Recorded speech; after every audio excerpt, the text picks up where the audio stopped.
Hi Paper Crafters, welcome to another Design with Jo video. I'm Joanne Rogers, a Stampin' Up! Demonstrator in Central Alberta, Canada, and I've been designing with you in mind since 1999. Today I've got a really quick Jo tip for you. It's one that I think can make your crafting life just a little bit quicker as well as a little bit more organized. So if you're like me, you tend to probably buy items in bundles. So I have the Forever Fern stamp set and the Forever Flourishing dies, which are gorgeous.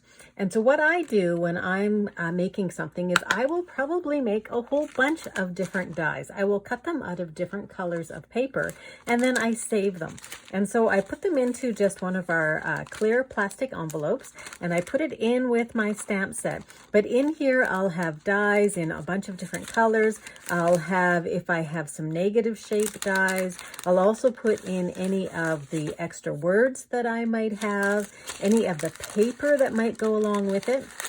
I've got a piece down here so that everything is in one place, so that when it comes to making quick cards, if I have to make one really quickly and get out the door, I have everything right here, just like the Merry Christmas card that I have on my blog today. So you can head on over to my blog at the address down below and take a look at that card, which took me just minutes to make, whenever I have my dies that I can pull out like this.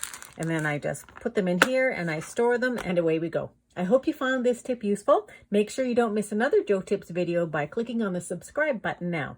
And if you have a paper crafting question that you would like answered, drop me an email at jo@designwithjo.ca.